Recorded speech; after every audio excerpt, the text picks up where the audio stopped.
آج ہمارے پاس تجزیے کے لیے قرآن مجید کی سورۃ الاعراف کی ایک بہت ہی خاص آیت ہے۔ جی بظاہر تو یہ اللہ کو یاد کرنے کے کچھ آداب بتا رہی ہے، لیکن اگر ہم اس میں تھوڑا گہرا اتریں تو یہ نظر آتا ہے کہ کیسے یہ ایک آیت آج کے دور کی سب سے بڑی روحانی بیماری یعنی غفلت کا state of mind less existence. بالکل اس کا ایک مکمل علاج تجویز کرتی ہے۔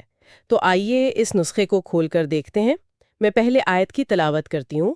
اعوذ باللہ من الشیطان الرجیم، بسم اللہ الرحمن الرحیم، وَاذْكُرْ رَبَّكَ فِي نَفْسِكَ تَضَرُّعًا وَخِيفَةً وَدُونَ الْجَهْرِ مِنَ الْقَوْلِ بِالْغُدُوِّ وَالْآصَالِ وَلَا تَكُن مِّنَ الْغَافِلِينَ۔ تو ہمارا مقصد اس آیت میں چھپے ہوئے اس ضابطۂ حیات کو سمجھنا ہے جو ہمیں ایک باشعور زندگی کی طرف لے کر جاتا ہے۔ یہ بہت دلچسپ زاویہ ہے۔ عام طور پر اس آیت کو صرف ذکر کے آداب تک ہی محدود سمجھا جاتا ہے، جی، لیکن اسے غفلت کے علاج کے طور پر دیکھنا، یہ اس کے معنی کو ایک بالکل نئی وسعت دیتا ہے۔ بالکل، اور اس علاج کا جو پہلا جزو ہے وہ آیت کے شروع میں ہی ہے، وَاذْكُرْ رَبَّكَ فِي نَفْسِكَ، جی یعنی اور اپنے رب کو اپنی ذات کے اندر یاد کرو۔ اب یہاں دل میں کا روایتی ترجمہ تو ہے ہی، لیکن یہ جو لفظ نفس کا استعمال ہے یہ بہت گہرا ہے۔ اس کا کیا مطلب ہے کہ یاد کا عمل فی نفسک یعنی اپنی ذات کے اندر ہونا چاہیے؟ دیکھیں، یہ اس پورے عمل کی بنیاد ہے۔ فی نفسک کا حکم ہمیں فوراً یہ بتا دیتا ہے کہ یہ کوئی دکھاوے کا یا کوئی سطحی عمل نہیں ہے۔ اچھا، یہ صرف زبان سے کچھ الفاظ دہرا دینے کا نام نہیں ہے، بلکہ اس کا تعلق انسان کے باطن، اس کے شعور، اس کی پوری ذات سے ہے۔ یعنی ایک ایسی یاد جو آپ کے خیالات میں ہو، آپ کے احساسات میں، آپ کی سوچ کے مرکز میں ہو۔ تو یہ صرف ہونٹوں کی ورزش نہیں بلکہ شعور کی ایک حالت کو بیدار کرنے کی کوشش ہے، مطلب یاد کو اپنی شخصیت کا حصہ بنا لینا۔ بالکل، آپ اسے ایک ایسی کیفیت کہہ سکتی ہیں جہاں انسان اپنے رب کی موجودگی، اس کی عظمت، اس کی صفات کو اپنے پورے وجود میں محسوس کرنا شروع کر دے۔ واہ، یہ وہ نقطہ ہے جہاں ذکر ایک عادت سے نکل کر عبادت کی روح بن جاتا ہے۔ یہ ایک انتہائی ذاتی اور انفرادی تعلق کی بنیاد ہے جو صرف آپ اور آپ کے رب کے درمیان ہے۔ بہت خوب۔ اچھا، تو اگر یہ شعور کی ایک حالت ہے تو اس حالت کی کیفیت، اس کا موڈ کیسا ہونا چاہیے؟ آیت آگے فوراً اس کی وضاحت کرتی ہے، تضرعاً وخیفتہ، جی، یعنی عاجزی اور خوف کے ساتھ۔ یہ جوڑی مجھے ہمیشہ بہت دلچسپ لگی ہے۔ عام طور پر خوف کو ایک منفی جذبہ سمجھا جاتا ہے۔ صحیح۔ کیا یہاں خوف سے مراد وہ ڈر ہے جو ہمیں مفلوج کر دے، یا اس کی کوئی اور زیادہ مثبت جہت ہے؟ یہ ایک بہت ہی اہم فرق ہے۔ دیکھیں، قرآن میں جب اللہ کے حوالے سے خوف کا ذکر آتا ہے تو وہ دہشت یا ٹیرر نہیں ہوتا، اچھا، وہ او ہوتا ہے، یعنی ہیبت اور جلال کا احساس۔ یہ وہ خوف ہے جو کسی بہت عظیم، بہت خوبصورت اور بہت طاقتور ہستی کے سامنے کھڑے ہو کر محسوس ہوتا ہے۔ یہ سزا کا ڈر اتنا نہیں جتنا اس بات کا ڈر ہے کہ کہیں مجھ سے کوئی ایسی حرکت نہ ہو جائے جو اس عظیم ہستی کی ناراضگی کا سبب بنے۔ بالکل، یہ محبت سے پیدا ہونے والا خوف ہے، جیسے کوئی اپنے والدین یا استاد کا احترام کرتا ہے اور انہیں مایوس کرنے سے ڈرتا ہے۔ اور اس کے ساتھ تضرع یعنی عاجزی کو جوڑا گیا ہے۔ اس کا کیا کردار ہے؟ تضرع کا مطلب ہے گڑ گڑانا، اپنی بے بسی اور کمزوری کا مکمل اعتراف کرنا۔ ٹھیک، تو اب ان دونوں کو ملا کر دیکھیں۔ ایک طرف ہے خیفہ، یعنی اللہ کی لامحدود عظمت کا احساس، جی، اور دوسری طرف ہے تضرع، یعنی اپنی لامحدود کمزوری اور محتاجی کا احساس۔ یہ دونوں جذبات مل کر ایک ناقابل یقین روحانی توازن پیدا کرتے ہیں۔ یعنی یہ ایک چیک اینڈ بیلنس کا سسٹم ہے۔ تضرع اپنی حدود کا احساس آپ کو روحانی تکبر سے بچاتا ہے، اور خیفہ اس ذات کی عظمت کا احساس آپ کو لاپرواہ ہونے سے روکتا ہے۔ آپ نے بالکل صحیح کہا۔ یہ تو شخصیت کو بکھرنے سے بچانے کا ایک فارمولا لگتا ہے۔ بالکل، یہ گویا روحانی جمناسٹکس کی طرح ہے، جہاں آپ کو بے وقت دو مخالف سمتوں میں خود کو متوازن رکھنا ہوتا ہے۔ واہ، یہ کیفیت انسان کو امید اور خوف کے درمیان رکھتی ہے۔ عاجزی کی وجہ سے وہ اللہ کی رحمت کی امید رکھتا ہے، اور اس کی عظمت کے احساس کی وجہ سے اس کی پکڑ سے ڈرتا ہے۔ اور یہی تو ایمان کی بہترین حالت ہے۔ جی، جو انسان کو نہ تو متکبر بننے دیتی ہے اور نہ ہی مایوس۔ اچھا، تو ہم نے باطنی کیفیت کی بات کر لی، عاجزی اور ہیبت کا ایک حسین امتزاج، لیکن اس کیفیت کو عمل میں کیسے ڈھالا جائے؟ شاید اسی لیے آیت کا اگلا حصہ ہمیں ظاہری عمل یعنی ہماری آواز کے بارے میں ہدایت دیتا ہے۔ جی، ودون الجہری من القولی، یعنی اور بغیر بلند آواز کے۔ یہ آواز کو دھیما رکھنے کی ہدایت کیوں دی گئی ہے؟ یہ ہدایت پچھلے دونوں نکات سے براہ راست جڑی ہوئی ہے۔ جب یاد کا عمل ذاتی ہے فی نفسک اور اس کی کیفیت عاجزی اور احترام پر مبنی ہے تضرعاً و خیفتاً، تو پھر اس کا اظہار بھی چیخ و پکار کی صورت میں تو نہیں ہو سکتا نا۔ صحیح۔ دن جوہیتر مطلب ہے کہ آواز نہ تو اتنی بلند ہو کہ دوسروں کو سنائی دے اور نہ ہی بالکل بے آواز ہو، بلکہ ایک درمیانی کیفیت، جیسے آپ خود سے سرگوشی کر رہے ہوں۔ اس میں حکمت کیا ہے؟ اس کی سب سے بڑی حکمت ہے اخلاص کو یقینی بنانا۔ اچھا۔ جب انسان آہستہ آواز میں اپنے رب کو یاد کرتا ہے تو اس کا مقصد کسی کو دکھانا یا سنانا نہیں ہوتا۔ اس سے ریاکاری کا دروازہ بند ہو جاتا ہے۔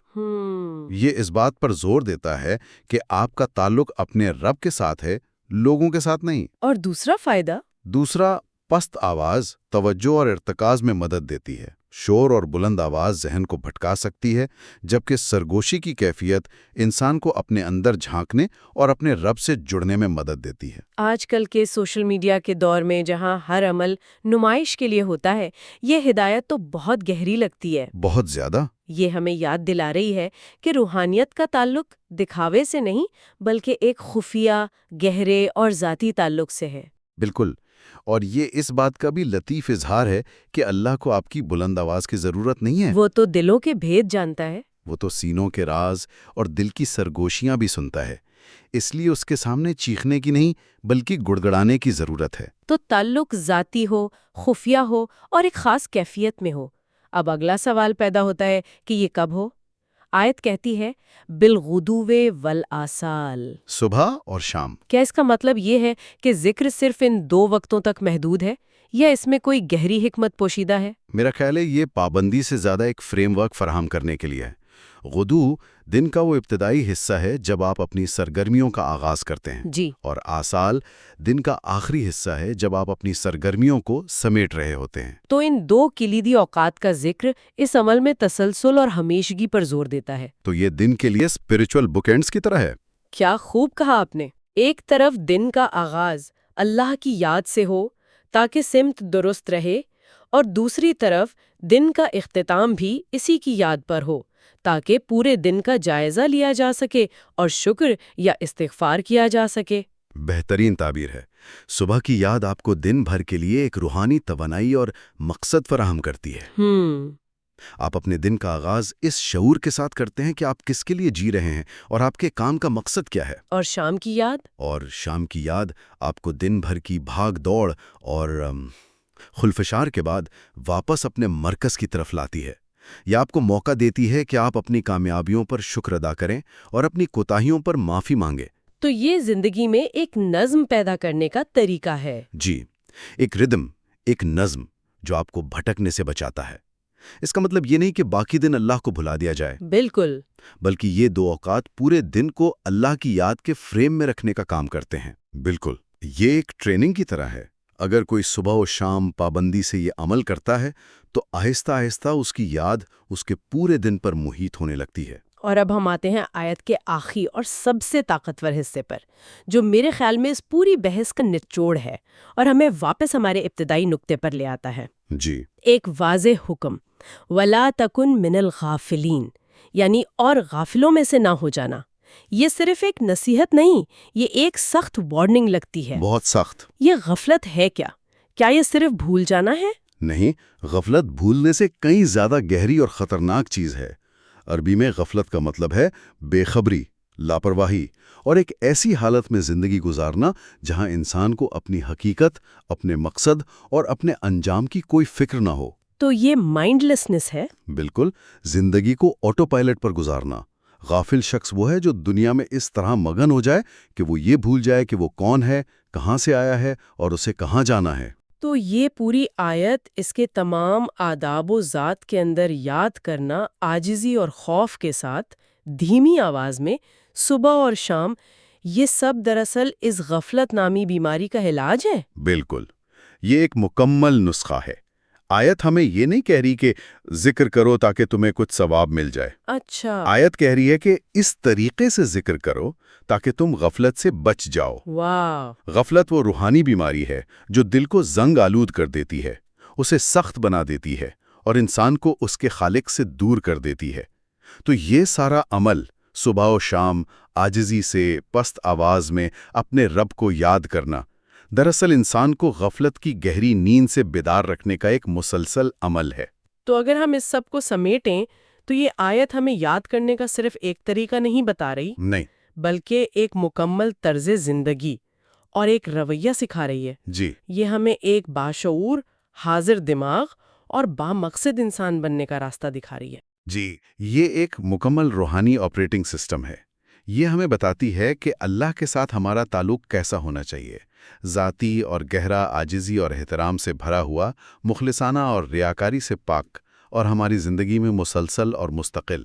اور اس سب کا حتمی مقصد ہمیں آج کے دور کے سب سے بڑے چیلنج یعنی خلفشار اور بے خبری کی حالت سے نکال کر ایک حاضر اور باخبر زندگی کی کیفیت میں لانا ہے۔ بالکل، یہ ایک سادہ سی آیت میں ایک مکمل ضابطہ حیات ہے جو انسان کو نہ صرف اس کے خالق سے جوڑتا ہے بلکہ اسے اپنی ذات سے بھی جوڑتا ہے اور اسے ایک بامقصد زندگی گزارنے کا راستہ دکھاتا ہے۔ آج کی گفتگو کے بعد ایک سوال ذہن میں آتا ہے جسے ہم سوچنے کے لیے چھوڑ جاتے ہیں۔ آیت میں ذکر کے لیے ظاہری آداب جیسے آواز کا دھیما ہونا اور صبح و شام کے اوقات، جی، اور باطنی کیفیات جیسے عاجزی اور خوف، دونوں پر برابر زور دیا گیا ہے۔ یہ ایک بہت اہم مشاہدہ ہے کیونکہ اکثر لوگ یا تو صرف ظاہری رسومات میں پھنس جاتے ہیں یا پھر صرف باطنی کیفیت کا دعویٰ کرتے ہیں۔ آیت دونوں کو لازم و ملزم قرار دیتی ہے۔ تو سوال یہ ہے کہ آج کی تیز رفتار اور خلفشار سے بھری زندگی میں جہاں ہمارا دھیان 100 جگہ بٹا ہوتا ہے، ان دونوں یعنی ظاہری عمل اور باطنی کیفیت کے درمیان حقیقی توازن کیسے قائم کیا جا سکتا ہے؟ ہم کیسے یقینی بنائیں کہ اللہ کی یاد صرف ہماری ٹو ڈو لسٹ پر ایک ٹاسک بن کر نہ رہ جائے بلکہ ایک زندہ، متحرک اور ہماری شخصیت کو بدلنے والی حقیقت بن جائے؟